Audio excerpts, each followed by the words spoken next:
Make no mistake, coaching beginners in the discus is no easy task. It's unnatural, it happens fast, and there's lots of technical things going on. So where do you begin? We're going to talk about it in this video, so check it out.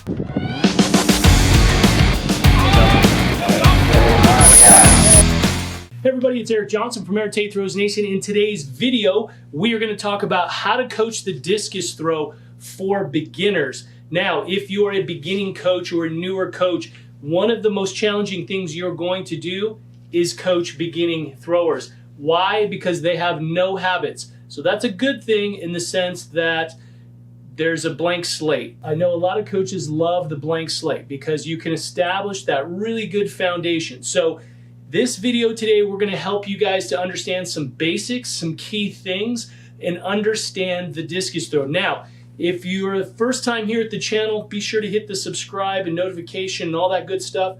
Bump us with a thumbs up at the end.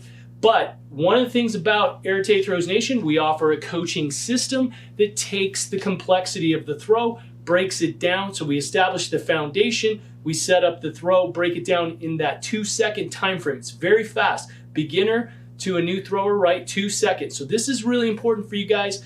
And how do you see that throw and how do you train 2 seconds? Because the bottom line, when you're just training a new athlete and you're just going in and making throws, that's the slow way because there's too many things. That's when you have to be reactive. So again, we teach you how to set that up. And in this video, we are going to explain those basics, pieces of the foundation. And if you're a member or somebody, you're currently a TCR member, you log in, you can see an expanded version of this video where we're going to talk about how to fix some of the things we're going to talk about in this video. So if you're a new coach and you're coming in and you've got a whole batch of new kids, and so that's a lot of our coaches out there, youth track clubs, they're short on coaches, they're looking for people and volunteer parents and first-time coaches and different things. That's where our system really comes in. We've helped tons of people literally around the world become phenomenal coaches, developing incredible talent all over the world. Thousands of throwers have been coached now using the system. Okay, so today, what do you do? What do you want to understand? Well, first of all, this is where our 6 pillars kind of come in to help you understand. We want to teach you how the throw works. If you're going to be coaching something, you have to understand the core of the throw. So one of the things we want to understand is what we're going to do is we're going to create our windup and we're going to start with the throw. So how does this work? What's the first thing that you have to get your throwers comfortable with? Carrying the discus, right? So when we talk about the throw, let's look at it real quick. We have pillar 1. Pillar 1 is where you'd have the setup, the windup. There's very specific things that are happening here. Some people can emulate this really good, and most athletes I find need to be taught this. So inside the system, we teach you how there's 5 specific objectives and there are 4 key positions to setting up a good start. Now, the second pillar is pillar 2, what we call setting up maximum power. This is understanding how to move around and create a vertical axis and having the athlete learn how to initiate the throw with the left foot, moving into pillar 3, which is going to be where the athlete is dropping in and driving across the circle, dropping into the circle and applying speed. This is where we're going to increase. Pillar 4 is the axis transition. That's where we're going to create torque and tension, setting up that when we land in pillar 5, locking down power, that is maximizing that separation and torque. And then pillar 6, we're delivering. Now, you're going to notice that there's a few things that I just spoke about in this video, right, where I just showed you how the 6 pillars work. Now, those 6 pillars, the reason we broke that down is because 1, there's very specific positions, biomechanical things that you need to understand, and then putting those together is the throw. That's the chain reaction, what we refer to as our throwing chain reaction. So we have to learn positions, and we have to learn how to connect those positions in a fluid, rhythmical motion.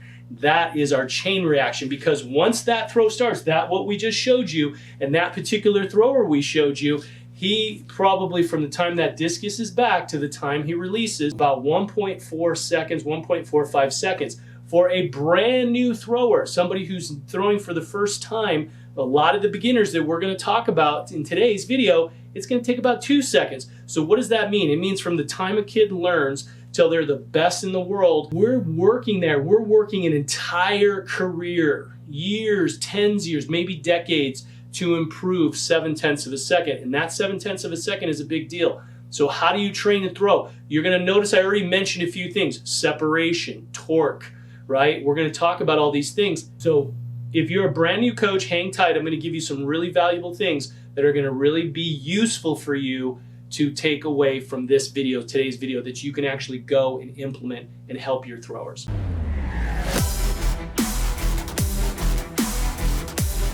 Okay, so today what we want to understand is, well, here's the thing, with a full throw, and every kind of coach kind of figures this out real fast. You can't just take a kid, start him out the back throw and say, well, turn around and land in the middle and, you know, throw the discus. It doesn't work like that. So number one, what is one of the first things you're going to do? Everybody wants to get in, and one of the things we're going to talk about, heel toe position. So this is here called a block leg, okay? Some people refer to it as a post, but universally is pretty much referred to as a block. So the block leg basically is going to hit the ground, okay? And why is it called the block? Because it stops all the momentum in the throw, and then the delivery side comes through. Now, one of the big mistakes you're going to see with throwers is they try to throw with the upper body. So you're going to know when I showed you that, they're going to do this. This is what's going to be natural. And one of the things we talk about inside of our system at camps, everything that we do camps all over the world, we talk about the throw is unnatural. It happens fast and it's unnatural. So the first time a kid gets a discus, he's probably going to grip it, hold it, cup it like this. He's going to have too many fingers on it because they're not used to how to put it in the fingertips. And we're going to get to that in a second. So they're going to understand when we get to this heel toe position, and if you're teaching them this, they're going to open up with the upper body. They're going to just pull the discus around. You're going to see a lot of this. Well, what is the throw? They need to come down. This is, again, the block, the delivery leg. Notice the lower body is moving, and now this is going to block, and then the arm's going to come out, and then we're going to be seeing this delivery position. We got to get our athletes to keep turning and holding this. This is the unnatural part. So remember, if you're a member, you log in. We're going to go through, after this video, we'll go through some specific to identify specific problems, posture issues, strength, drills that you can do, and things we're going to do. But if you're just watching and you're not a member, we're going to go through, again, some key things that are going to help you. Just like I said right now, the first thing is when we set up to throw, we're going to set what we call as a heel toe position. Super basic. But what you're going to do is we talk about setting inside our system a stack. Foot, knee, hip, everything's aligned, and you're going to see this kind of position. We're going to see the heel of the delivery leg and the toe of the block leg. They kind of slide out like this. And this is because I need to have this heel toe position so that way when I turn my feet into the throw, notice where my hips are facing. They're facing into the direction of the throw. Not only do you need your athletes to face their hips into the throw, you need them to turn the delivery hip past the throw. So we're actually turning this around so that you create this pulling, slinging motion, and that's how you're going to throw a discus. Now, this is important because sometimes athletes are here, and sometimes they land, they put their foot here, or they put their foot too far over. So now they're shifting this way. When they're here, you notice they can't turn their hips. You've got to find, that's why that heel toe position is generally, it's somewhere in this range, is going to allow the athlete to turn into the throw.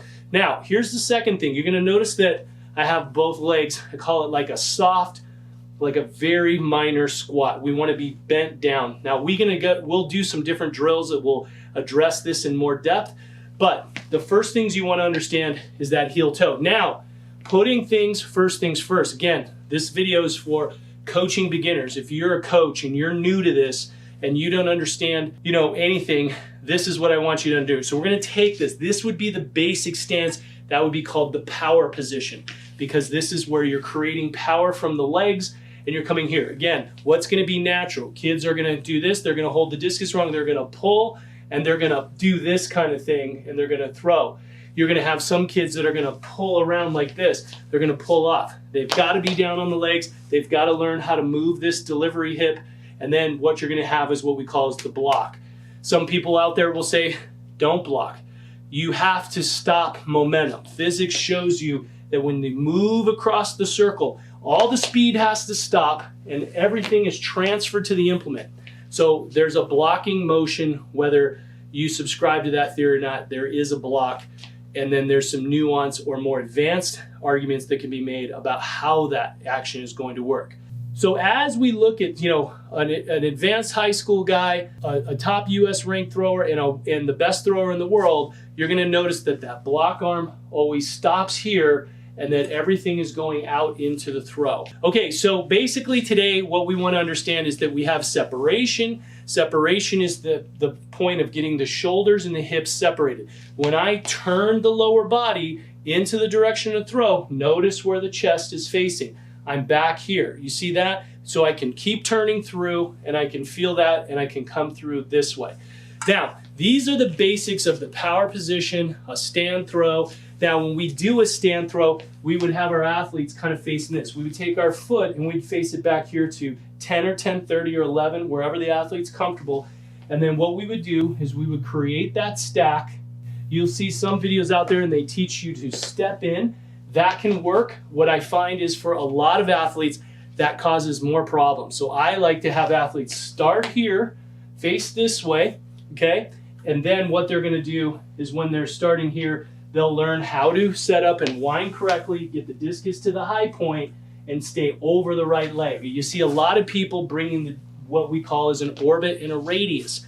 Really important, simple, basic terms, foundational terms, where we want the orbit is going to be referring to the discus path around the body, but what influences that orbit? The angle of the shoulders, right? So if my hips are crooked and my shoulders are crooked, I'm taking the discus and I'm turning it this way. I need the discus coming around the body like this. And so when you see the discus orbiting around the body into this position, right, that's going to be dictated by the shoulders. Again, we're going to go through a lot of these basics. So, orbit, radius, separation, okay? These are all really important terms. Block leg, delivery leg, block arm, all right? So when we do that, now we're going to be understanding the basics of how to throw. Okay guys, so today was part one of a multi-video series on how to coach the discus throw for beginners. It's complex. Remember, there's lots of different things, a lot of pain points. You'll spend a lot of time struggling and progress will be slow if you don't get many of the basics in this video clear. Just like making sure that the radius and orbit are correct, understanding how you stand on that power position and how you stay on that delivery leg, and understanding how to engage the block. So remember, if you're struggling with this, really want to dig deep, check out the throwing chain reaction system, links down below. See you on the next video.